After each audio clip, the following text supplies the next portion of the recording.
Bismillahirrahmanirrahim. Assalamualaikum warahmatullahi wabarakatuh.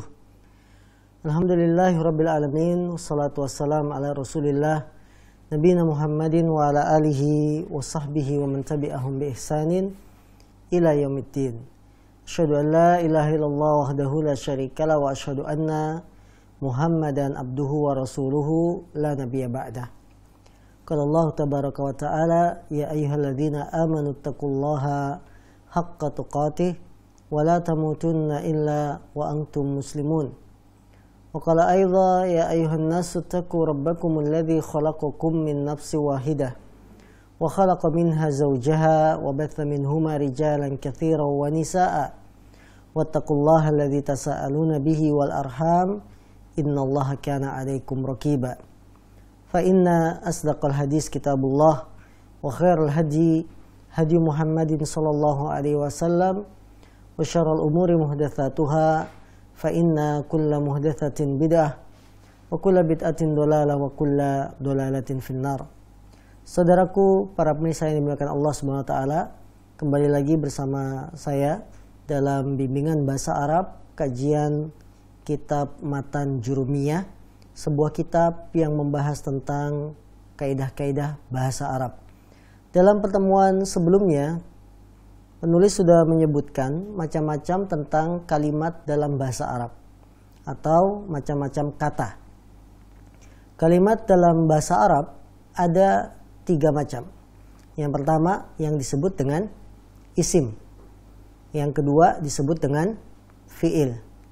Dan yang ketiga apa yang disebut dengan huruf.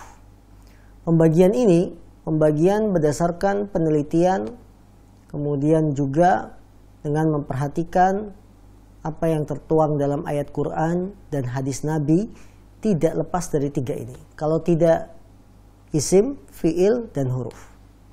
Isim kata ringkasnya adalah kata benda. Ya, isim kata ringkasnya dia adalah kata benda. Misalnya kitabun, kitab, buku. Qalamun, pena. Baitun, rumah. Sayyaratun, mobil. Ini kata benda. Termasuk nama orang. Nama orang pun termasuk isim. Muhammadun, Muhammad. Zaidun, Zaid. Ini pun disebut dengan isim. Yang kedua, kalimat dalam bahasa Arab disebut dengan fi'il. Fi'il kata ringkasnya adalah dalam bahasa Indonesia kata kerja. Kata kerja yaitu sebuah kalimat yang menunjukkan suatu perbuatan dan berhubungan dengan waktu. Ya, sebuah kalimat yang menunjukkan perbuatan, namanya juga kata kerja. Ya, menunjukkan perbuatan dan berhubungan dengan waktu. Maksud kalimat berhubungan dengan waktu, kata kerja itu dalam bahasa Arab ada 3 macam. Kata kerja menunjukkan waktu lampau yang disebut dengan fi'il madhi. Fi'il apa? Fi'il madhi yang menunjukkan waktu lampau. Contohnya kataba Muhammadun ad-darsa. Muhammad sudah menulis pelajaran. Ini kata kerja lampau. Dan itu sudah kita jelaskan pada pertemuan sebelumnya. Yang kedua, kata kerja dalam bahasa Arab disebut kata kerja menunjukkan waktu sekarang atau akan datang. Atau yang dikenal dengan fi'il mudhari'. Fi'il apa? Fi'il mudhari', yaitu sebuah kalimat kata yang menunjukkan perbuatan dan waktunya itu sekarang atau akan datang. Yaktubu Muhammadun ad-darsa. Muhammad sedang menulis pelajaran atau Muhammad akan menulis pelajaran.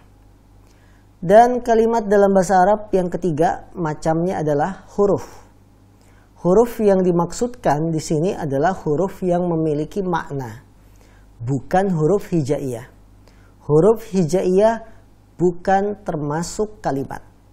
Tapi huruf yang memiliki makna itu akan memberikan makna kalimat. Ya. Jadi huruf yang punya makna, maka dia termasuk kalimat. Tapi huruf hijaiyah bukan termasuk kalimat dalam bahasa Arab, dan sudah kami sebutkan bahwa huruf itu ada huruf mabani dan huruf ma'ani. Huruf mabani yaitu huruf hijaiyah. Ini bukan termasuk kalimat, bukan termasuk kata. Tapi huruf ma'ani, an, min, fi, ini menunjukkan makna, maka dia termasuk kalimat. Selanjutnya para pemirsa yang dimuliakan Allah SWT, mari kita masuk ke bab selanjutnya. Penulis rahimahullah, beliau mengatakan, fal ismu yu'rafu bil khafdi wat tanwini wa dukhulil alifi wal lami wa huruful khafdi wa hiya min wa ila wa an wa fi wa rubba wal ba'i wal kaf wal lam wa huruful qasam wa hiya al wawu wal ba'u wat ta'u. Kemudian penulis rahimahullah beralih pada pembahasan berikutnya setelah menyebutkan macam-macam kalimat dalam bahasa Arab terbagi 3 isim fi'il huruf. Beliau penulis rahimahullah akan merinci satu-satu ciri-ciri isim, kemudian ciri-ciri fi'il dan ciri-ciri huruf. Beliau mulai dari isim. Beliau mengatakan fal ismu yu'rafu bil khafdi, maka isim itu bisa diketahui bil khafdi, dengan tandanya kasrah. Khafat itu artinya kasrah. Sebuah kalimat, kata dalam bahasa Arab, kalau ada tanda kasrah, ketahuilah dia isim. Ketahuilah dia isim. Ya. Kasrah contohnya misalkan hadza kitabu amrin, ini adalah bukunya Amr. Kalimat amrin kasroh ini tandanya dia isim. Maka kata penulis, isim itu bisa diketahui dengan kasroh. Wat tanwini, atau dengan tanwin. Tanwin adalah nun yang sukun. Nun yang sukun yang diucapkan dalam sebuah kalimat tapi tidak ditulis, itu namanya tanwin. Nun sukun pada sebuah kata terucap tapi tidak ditulis. Contoh, Muhammadun. Muhammadun seolah-olah ada nun sukunnya, nun sakinah, itu disebut tanwin. Sebuah kata kalau ada tanwinnya, baik itu fathatain, kasrohtain atau dommahtain, maka bisa dipastikan kata atau kalimat tersebut adalah isim. Adalah isim. Ini ciri kedua tentang isim. Ciri ketiga dari isim adalah dukhuli al-alifi wal lam. Masuknya alif dan lam. Sebuah kata apabila ada alnya, alif lam, maka kata tersebut termasuk isim. Ar-rajulu, al-kitabu, al-gulamu. Karena al itu tidak masuk pada kata kerja, tidak masuk pada huruf. Ya. Jadi al dia tidak masuk pada kata kerja atau fi'il.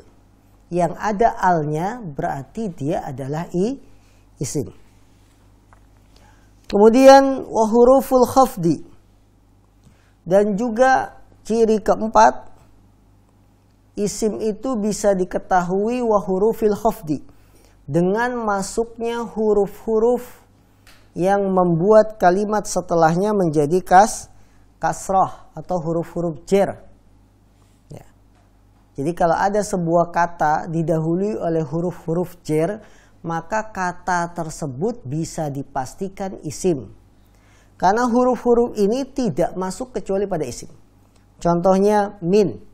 Penulis memberikan contoh, wahia min, dari, wa ila, ke, wa an, dari, wa ala, di atas, wa fi, di dalam, wa rubba. Ya, rubba itu menunjukkan kalimat betapa sedikitnya, bisa. Wal ba'i, atau ba, bil. Wal kafi, atau kaf. Ya. Wal lam, atau dengan masuknya huruf lam. Ini ciri isim berikutnya, bahwa isim itu bisa diketahui apabila kalimat tersebut didahului huruf-huruf jer, maka bisa dipastikan kalimat itu sebagai isim.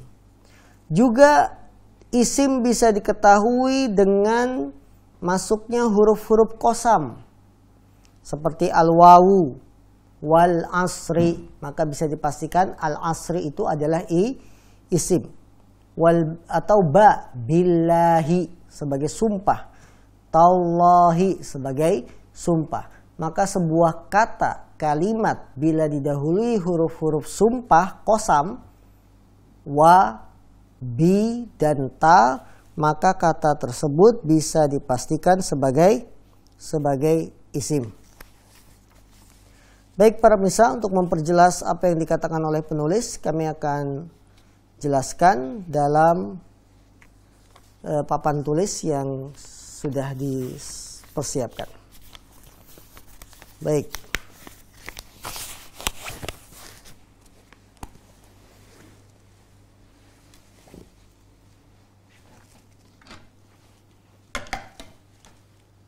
Bab ke-3.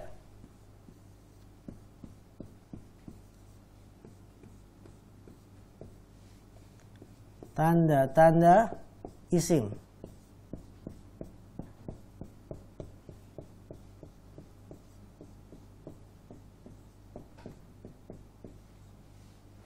Tanda-tanda isim.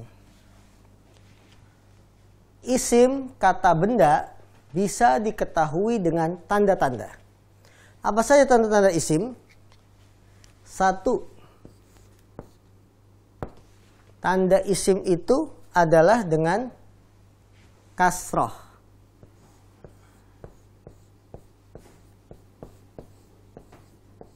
Dengan apa? Kasroh. Ya. Tanda isim bisa diketahui dengan kasroh. Tuh, kita ganti tintanya.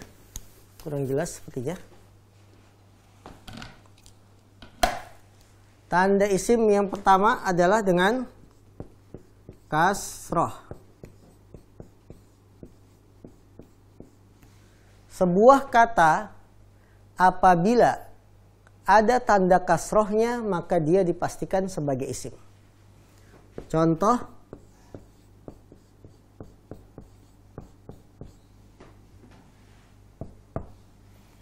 pertama,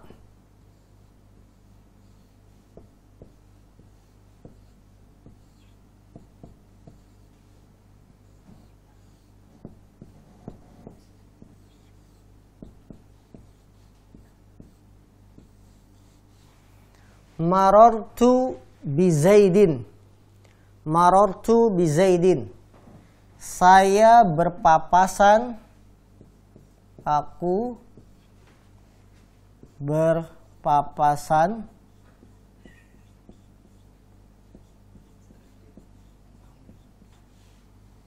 bizaidin, dengan Zaid. Ada kasroh Zaidin, maka kalimat Zaidin bisa dipastikan sebagai isim.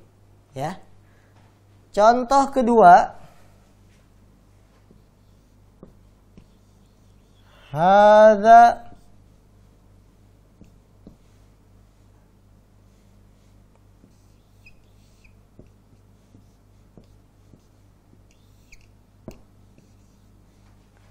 kitabu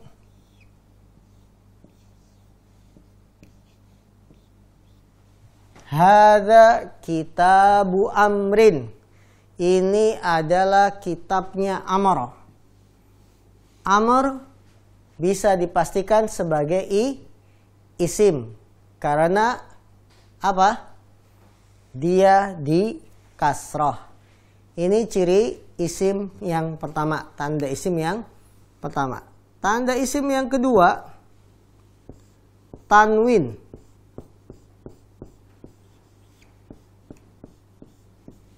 Tanwin itu apa? Tanwin itu nun sukun.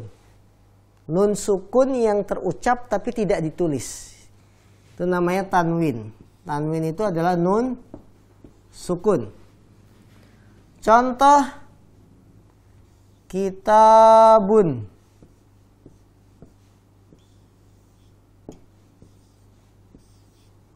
Nah, ini asalnya begini. Kitabun. Jadi kalimat tanwin kitabun. Asalnya begitu. Tapi dia tidak ditulis. Tidak ditulis seperti ini. Ditulisnya bagaimana?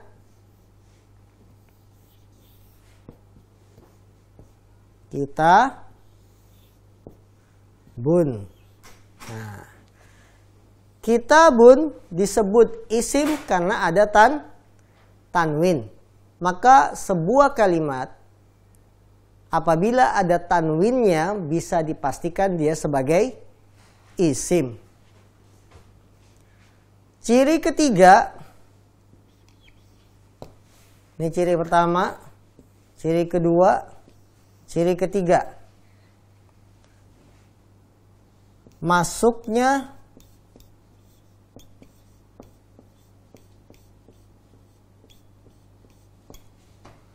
huruf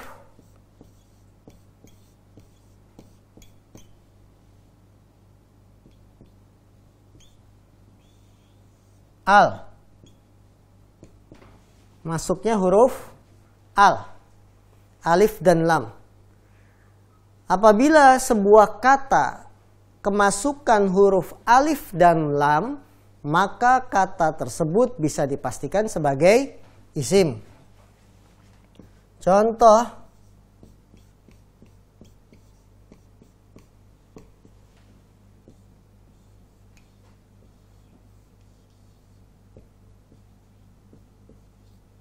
ar-rajulu, al-kitabu. Masuknya huruf alif dan lam.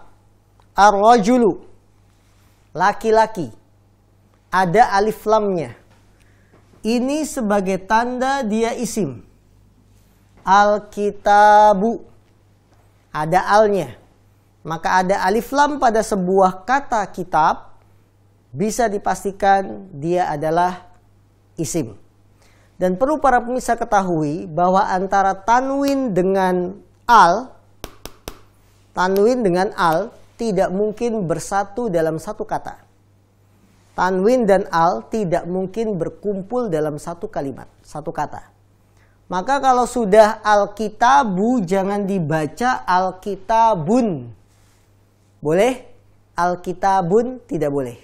Karena antara al dengan tanwin tidak mungkin bergabung dalam satu kata. Jadi kalau sudah ada tanwin tidak dikasih al. Kalau sudah ada al jangan ditanwin. Ini 3 tanda isim. Kita akan masuk pada tanda yang keempat. Apa tanda yang keempat isim?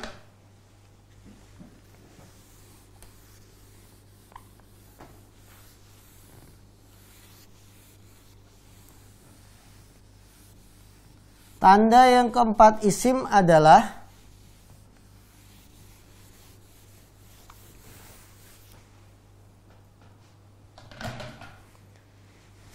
tanda yang keempat didahului huruf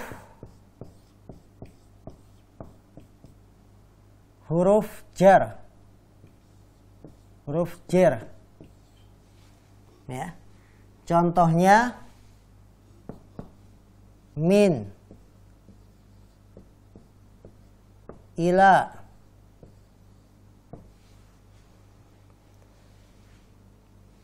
contoh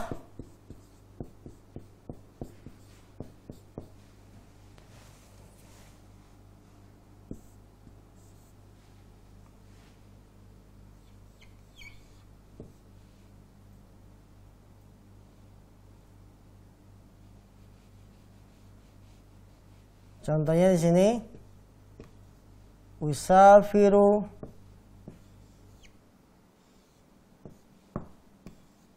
ila Jakarta.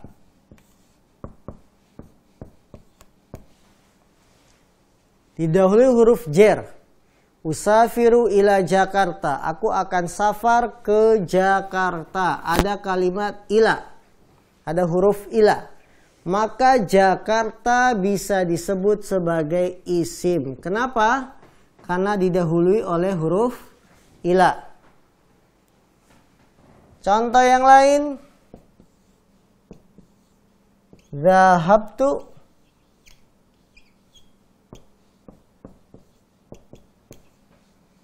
minal masjidi.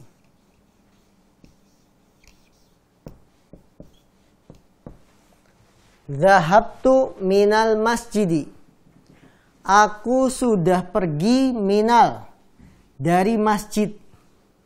Ya, ini dari masjid.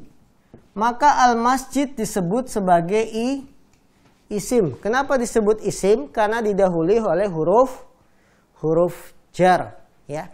Dan huruf jar itu banyak jumlahnya. Huruf jar itu banyak jumlahnya. Kemudian ciri yang ke-5.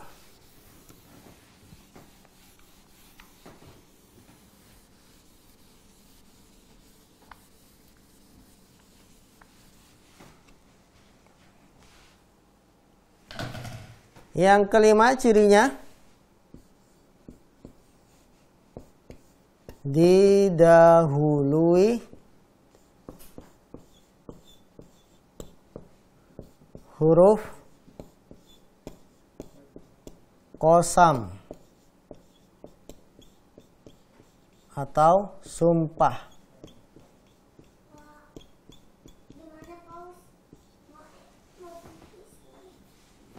Didahului huruf qasam atau sumpah. Ya. Huruf qasam ada 2. Pertama wawu, kedua ba, ya, bi, kemudian huruf ta. Contoh wal asri,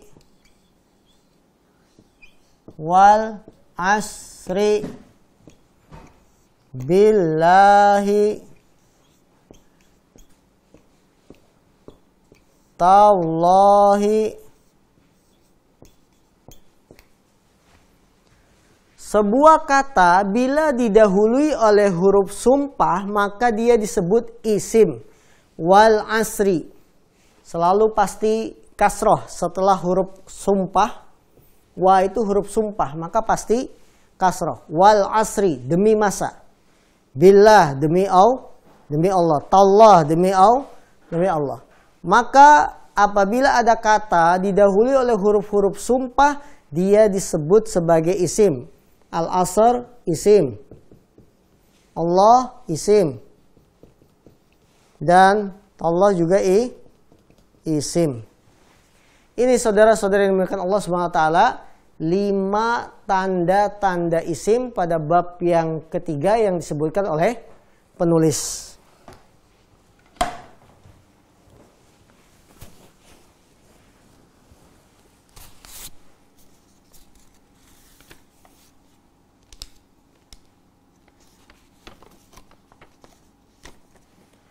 Baik, maka setelah kita mengetahui tanda-tanda isim, ya, diharapkan para pemirsa yang dimuliakan Allah SWT, kita semakin yakin dengan kata benda, semakin mantap menentukan sebuah kalimat itu kata benda atau bukan. Jadi isim itu memiliki ciri, didahului oleh apa? Tanwin misalkan, ya. Tanda isim adalah dengan kasroh. Tanda isim dengan tanwin, tanda isim dengan alif lam. Tanda isim dengan didahului huruf-huruf jar. Tanda isim juga didahului dengan huruf-huruf sumpah. 5 tanda ini bukan sebagai pembatasan. Kalau kita kaji buku-buku para ulama yang membahas tentang ilmu nahwu, ada tanda-tanda isim yang lain. Contohnya tanda isim yang lain didahului dengan huruf panggilan. Ya. Jadi apa yang disebutkan oleh penulis di sini itu hanya yang ringkas. Dan ada tanda isim yang lain, misalkan didahului oleh huruf panggilan. Ya rajulu, wahai seorang laki-laki. sebuah kata kalau didahului oleh huruf nida itu huruf panggilan, maka bisa dipastikan kata kalimat tersebut isim karena dia didahului huruf panggilan. Para pemirsa bisa perhatikan dalam ayat-ayat Quran yang berisi tentang panggilan-panggilan, maka setelahnya isim. Ya ayyuhalladzina amanu, ya ayyuhalladzi, ya ayyuhan nasu, ya ayyuha an-nasu. An-nas ini sebagai isim karena didahului oleh huruf panggilan. Ada juga tanda yang lain, yaitu apabila berupa kata majemuk. Ya, dalam bahasa Indonesia ada sebut kata majemuk. Kata majemuk bertingkat atau setara, maka itu pun bisa sebagai tanda dia itu isim. Babul masjidi, pintu masjid. Miftahus sayyarati, kunci mobil. Itu namanya kata majemuk. Dengan demikian, para pemirsa yang dimuliakan Allah Subhanahu wa taala, apa yang disebutkan oleh penulis dari 5 tanda isim, yaitu dia kasrah, kemudian tanda isim kedua adalah tanwin, tanda isim ketiga didahului oleh alif dan lam, ya. Kemudian tanda isim yang keempat didahului oleh huruf jer, kemudian tanda isim yang kelima didahului huruf sumpah. Ini bukan untuk pembatasan, bukan pembatasan, tapi sebagai pengenalan kepada kita agar tidak keliru dalam menentukan ini adalah isim, kata benda, ini adalah fi'il, ini adalah huruf. Jika ada yang bertanya, apa manfaatnya saya mengenal ini isim, ini fi'il, ini huruf? Manfaatnya sangat banyak. Dengan mengetahui itu adalah sebuah isim, ini mengetahui dengan sebuah fi'il, nanti akan berpengaruh terhadap pemahaman kita terhadap susunan kalimat, susunan kata dalam sebuah redaksi kalimat yang panjang. Oh, ini isim. Ya, kita akan mempelajari nanti kedudukannya kalimat ini apa. Ya, kalimat ini apa. Kemudian fungsinya apa. Itu nanti akan kita pelajari bahwa ternyata dengan membedakan ini isim, ini fi'il, ini huruf, kita akan lebih paham tentang bahasa Arab. Karena itu kaum muslimin, jangan lupa untuk terus mengikuti kajian bahasa Arab ini, karena bimbingan bahasa Arab itu pelajarannya saling berhubungan. Apabila ada satu episode yang terlewatkan, maka kita akan terlewatkan satu pembahasan yang memiliki hubungan dengan pembahasan berikutnya. Jadi belajar bahasa Arab termasuk cara supaya kita paham bahasa Arab adalah istiqomah. Istiqomah terus menerus mengikuti pembelajaran bahasa Arab. Walaupun terasa susah di awalnya, jangan ditinggalkan. Tapi teruskan, karena pelajaran ini akan terus bersambung. Di bab berikutnya akan tetap disinggung isim. Di bab-bab setelahnya akan tetap disinggung fi'il, huruf. Maka kalau kita tidak paham dari sekarang apa itu isim, tidak paham apa itu fi'il, tidak paham apa itu huruf, maka akan sulit untuk mengikuti pembelajaran berikutnya. Baik saudara-saudaraku, jangan kemana-mana. Sebelum kita jeda untuk interaktif tanya jawab, kita lihat terlebih dahulu pariwara jeda berikut ini. Wallahu a'lam.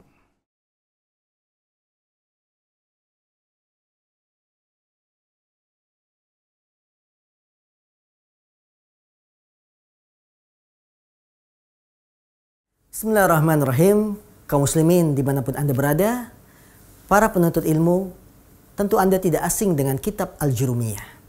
Sebuah kitab yang praktis, membahas tentang kaidah-kaidah bahasa Arab. Penasaran tentang isi kitab ini?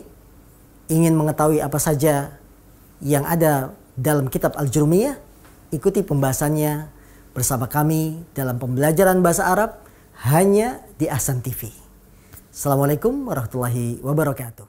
Dan bacalah Al-Quran itu dengan tartil. Dapatkan segera buku panduan Talaki Al-Quran. Mari belajar memperbaiki bacaan Al-Quran. Buku panduan Talaki Al-Quran merupakan buku panduan belajar Al-Quran.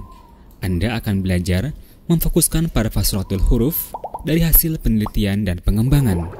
Hubungi Ahsan TV Store. Dapatkan bukunya, ikuti bimbingannya.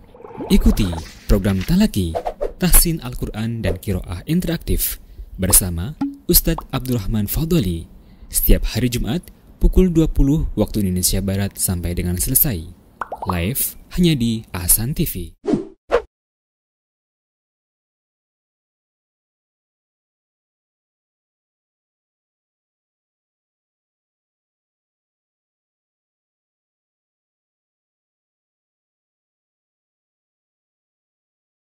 Bismillahirrahmanirrahim. Para pemirsa yang dimuliakan Allah SWT, kita kembali dalam bimbingan bahasa Arab, kajian kitab Matan Jurumiyah. Dan untuk menguatkan pemahaman kita tentang isim, berikut ini akan kami sampaikan latihan-latihan untuk menilai mana dalam kalimat tersebut termasuk isim.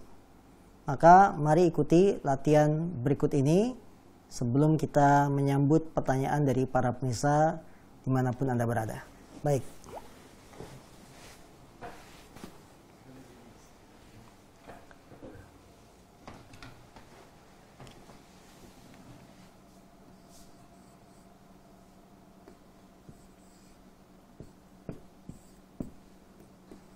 Tamrinat, latihan.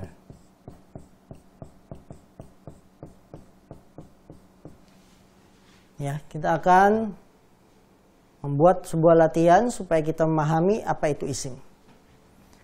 Yang pertama, kalimat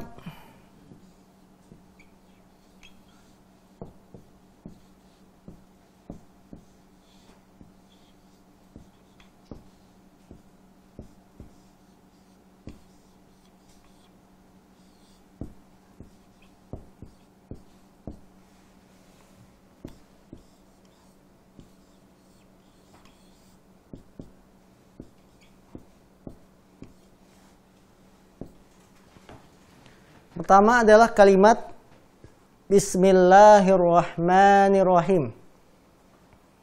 Dari kalimat Bismillahirrahmanirrahim, manakah yang termasuk isim? Bi.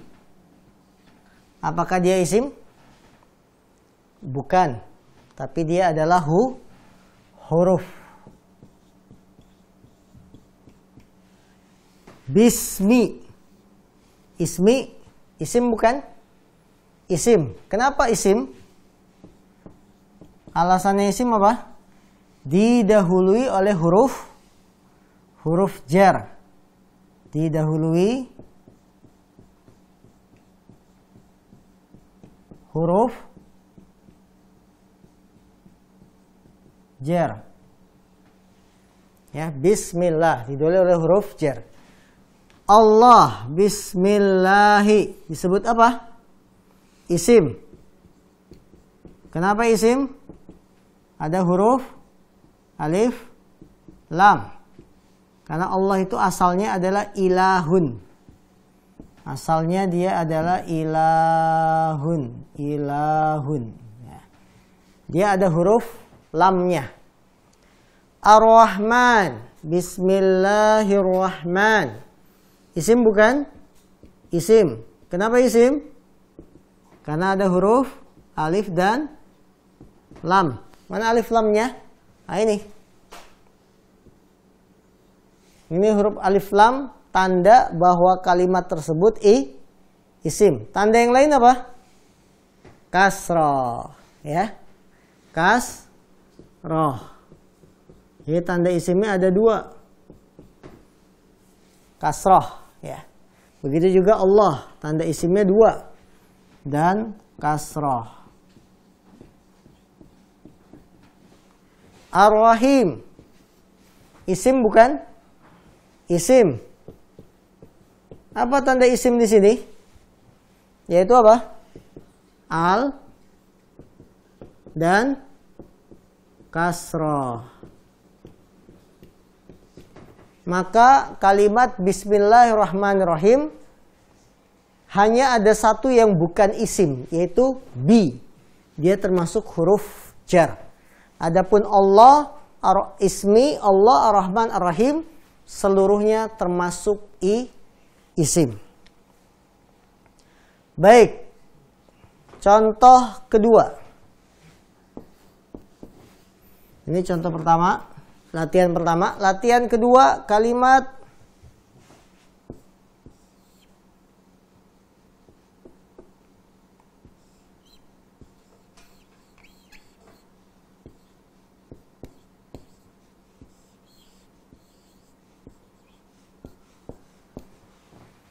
Alhamdulillah. Alhamdu Isim bukan? Isim.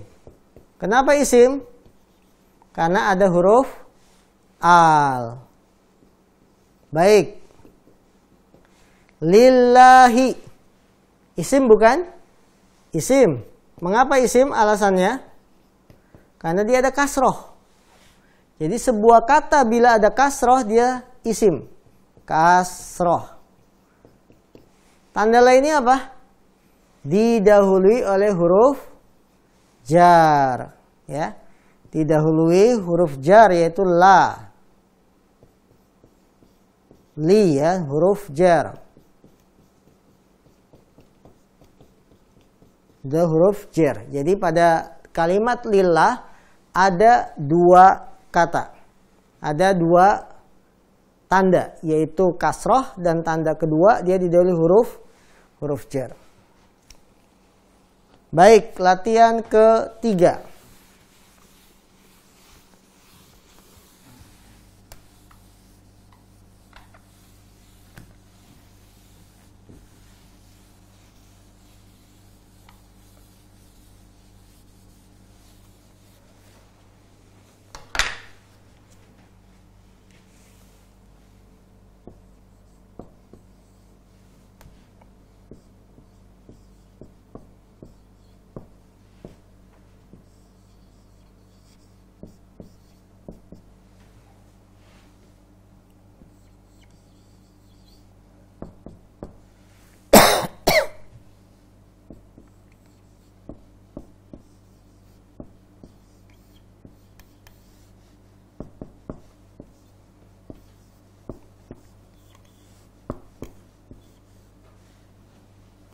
Inna sholata tanha anil fahsya'i wal munkari.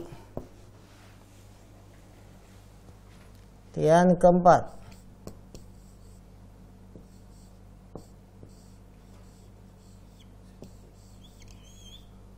Wal asri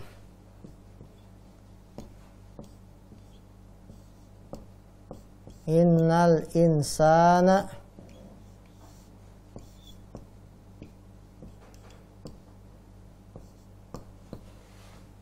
lafi khusrin.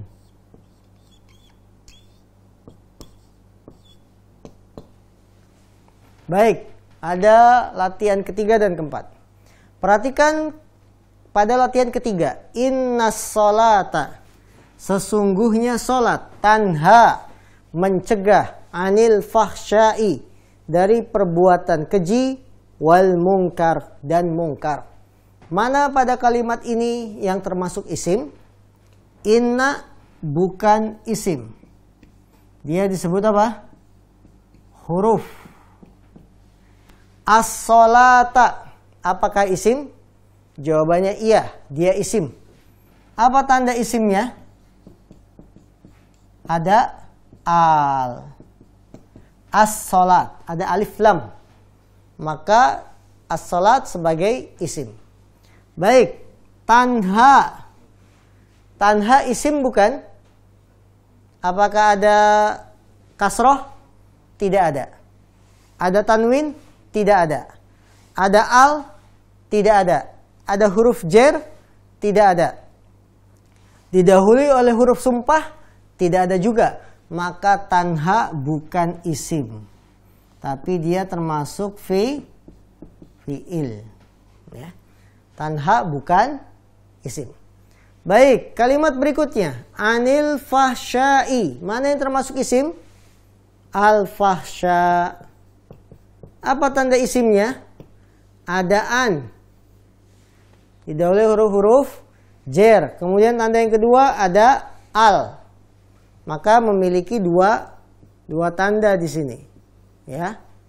Anil fahsyai. Tanda ketiga apa?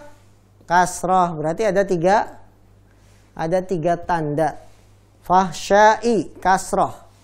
Tanda sebagai dia isim. Wal munkari. Berapa tanda? Ada minimal 2 tanda. Pertama al, ya. Kemudian kasroh. Kemudian kasroh. Maka mungkar pun termasuk isim karena dia didahului oleh al, kemasukan al dan tanda berikutnya adalah dia kasroh. Maka wal mungkari termasuk isim.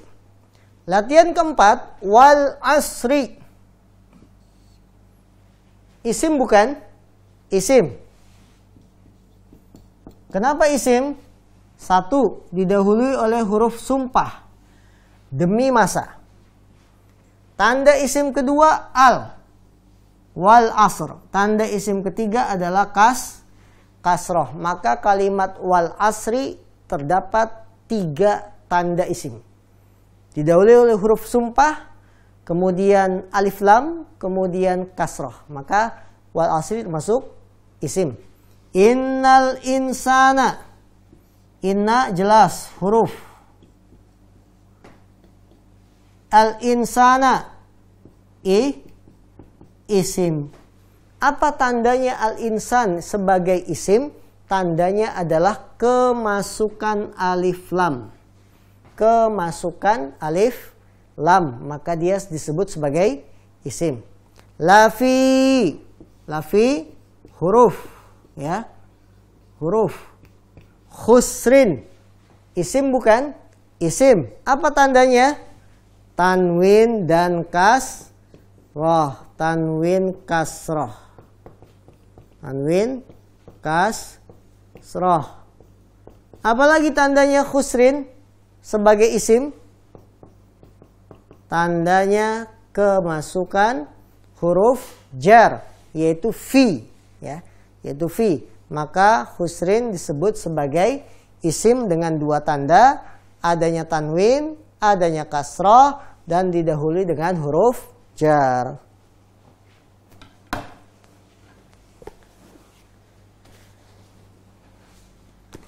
Baik, para pemirsa yang dimuliakan Allah SWT, itu 4 latihan dalam menilai apakah sebuah kalimat itu termasuk isim ataukah bukan. Jadi para pemirsa yang dimuliakan Allah, 5 tanda yang sudah kami berikan, yaitu kasroh, tanwin, kemudian kemasukan al, didahului oleh huruf jar, dan didahului huruf sumpah. Ini semuanya menunjukkan bahwa sebuah kalimat kalau ada salah satu tanda saja. Jadi nggak harus semuanya 5-5-nya ada. Ada salah satu tanda saja pada sebuah kalimat, maka bisa dipastikan dia sebagai isim. Nah, berikutnya kami beri kesempatan kepada para pemirsa yang ingin interaktif, bertanya melalui pesan singkat atau melalui nomor telepon secara langsung. Silakan menghubungi nomor yang sudah ada di layar TV Anda. Wallah.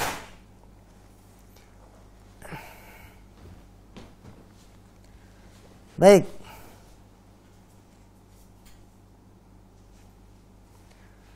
Assalamualaikum warahmatullahi wabarakatuh. Waalaikumsalam warahmatullahi wabarakatuh. Dari Mas Wai di Citarik. Beliau bertanya, Ustadz, apa akibat dari masuknya huruf jar itu kepada sebuah kalimat? Mas Wai di Citarik, apa akibatnya huruf jar, masuknya huruf jar pada sebuah kalimat? Akibatnya masuknya huruf jar pada sebuah kalimat akan mengakibatkan kalimat tersebut menjadi kasroh. Akan mengakibatkan kalimat tersebut menjadi kasroh. Contoh dalam latihan yang sudah kita tulis, latihan keempat, lafi khusrin. Ada kalimat apa? Lafi khusrin. Ada huruf jar fi, maka kalimat setelahnya menjadi kasroh. Ya, menjadi kasroh.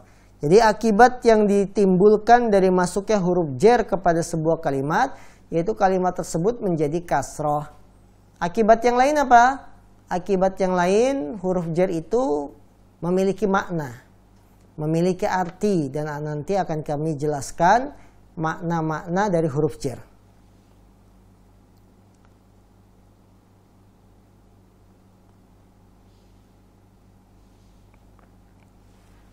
Baik, pertanyaan berikutnya, apakah perlu matannya dihafal? Matan kitab Jurumiyah ini apakah perlu dihafal? Kalau Anda bisa menghafalnya, maka itu lebih baik. Kalau bisa menghafalnya, maka itu lebih baik. Adapun kalau tidak bisa menghafalnya, tidak mengapa, yang penting kita bisa memahami dari apa yang disampaikan oleh penulis. Karena intinya ilmu adalah pemahaman. Kalau Anda sekedar hafal tapi tidak paham, maka ini sebuah kerugian. Tapi kalau kita paham tidak hafal, maka ini sebuah kebaikan. Kita hafal tapi tidak paham, kerugian. Paham tapi tidak hafal, kebaikan. Yang ketiga apa? Hafal dan paham. Ini berarti keberuntungan. Ya, Anda hafal dan Anda paham, ini adalah sebuah kebaikan di atas kebaikan. Jadi kalau kita hafal tapi tidak paham, kerugian. Paham tapi tidak hafal, kebaikan. Sudah hafal, paham pula, maka Anda mendapat dua kebaikan. Kebaikan di atas kebaikan. Nah,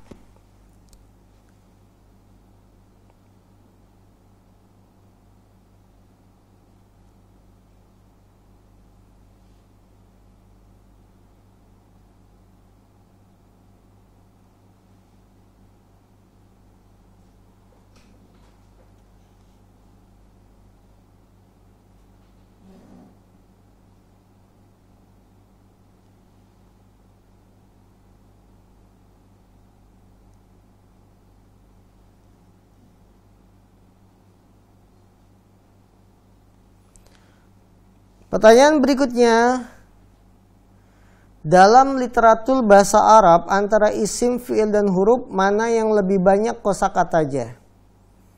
Dalam literatur bahasa Arab, baik itu Al-Quran atau hadis atau kalam ulama atau kitab, mana yang lebih banyak antara isim, fiil, dan huruf? Tentunya ini butuh penelitian. Mana yang lebih banyak antara isim, fiil, dan huruf? Ini tidak menjadi perhatian kita. Yang penting perhatian kita bisa membedakan ini isim, ini fiil, ini huruf. Adapun mana yang lebih banyak, wallahu a'lam, karena ini bukan sebuah manfaat yang besar kalau kita tahu. Kita tahu jumlah isim sekian, tidak menjadikan manfaat bagi diri kita. Yang menjadikan manfaat adalah apabila kita bisa memahami isim, bisa memahami fiil, dan bisa memahami huruf. Wallahu ta'ala a'lam.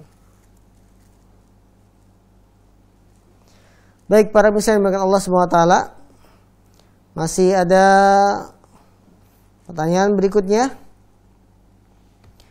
Assalamualaikum. Waalaikumsalam warahmatullahi wabarakatuh. Untuk buku panduannya bisa pesan di mana Ustadz? Apakah dijual di Ahsan Store? Waalaikumsalam warahmatullahi wabarakatuh. Para penanya yang menanyakan buku panduannya bisa dipesan di mana, silakan menghubungi Ahsan Store. Ya, barangkali dari kru kami bisa menyediakan buku panduan yang kita kaji pada malam hari ini. Mumpung belum terlambat, baru sampai bab 3, langkah baiknya kita sambil memegang buku panduan untuk bisa lebih memahami apa yang disampaikan oleh penulis buku ini. Nah, ya, kaum muslimin yang dimuliakan Allah SWT, tibalah saatnya kita berpisah. Sudah 60 menit kami menemani Anda dalam program bimbingan bahasa Arab. Semoga bermanfaat, dan sekali lagi diulang-ulang terus bab-bab yang sudah kami sampaikan, ya. Apa yang sudah kami jelaskan diulang lagi, dimurojaah, dihafal, diingat-ingat, kemudian latihan, sehingga dengan continue istiqomah selalu murojaah mengulang-ulang, kita insya Allah dengan izin Allah bisa memahami bahasa Arab dengan baik. Yang dengan memahami bahasa Arab, maka bisa pula insya Allah dengan izin Allah kita memahami Al-Quran, hadis Nabi, kemudian kitab-kitab para ulama yang ditulis dengan bahasa Arab. Wallahu ta'ala alam, yang benar datangnya dari Allah dan Rasulullah semata, yang salah dari saya pribadi.